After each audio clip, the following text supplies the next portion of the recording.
L'information pour un réseau de santé, c'est très important parce que ça permet vraiment d'identifier des problèmes actuels, mais aussi ça permet d'identifier des progressions qui sont importantes puis qui doivent être soutenues aussi. Donc, l'information, surtout lorsqu'elle est très transparente dans un système, ça permet finalement à tout le monde d'avoir l'heure juste, mais ça permet aussi à tout le monde, de manière très transparente, de savoir qui fonctionne particulièrement bien pour certains aspects et par ailleurs pour sa propre pratique ou pour sa propre organisation, quelles sont les choses qui doivent être améliorées. Et ça, c'est vraiment l'idée fondamentale à la base des structures qui ont été mises en place. Le modèle australien, particulièrement celui qui est dans l'État de Nouvelle-Galles du Sud où je suis, est certainement un modèle que plusieurs personnes identifient comme étant un modèle qui fonctionne bien, un modèle où il y a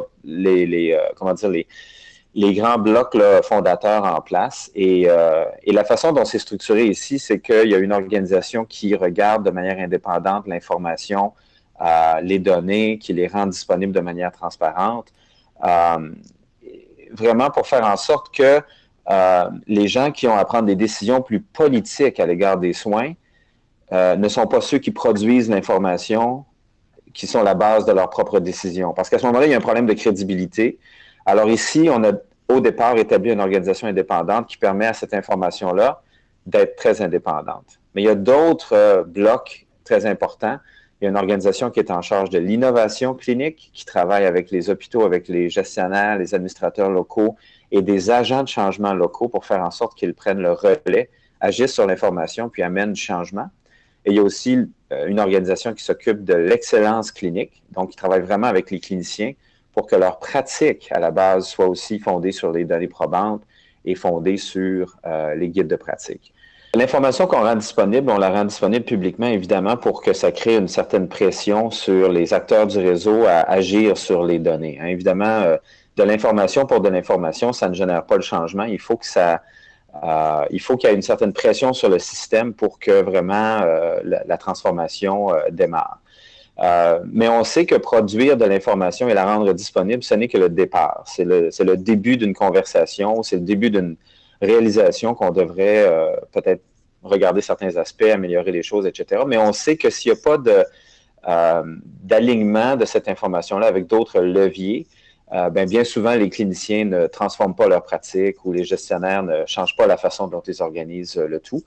Et un des leviers importants, évidemment, c'est le financement, qui est bien naturellement sous le contrôle des ministères dans la majorité des pays, et c'est le cas pour une très importante portion du budget en Australie également.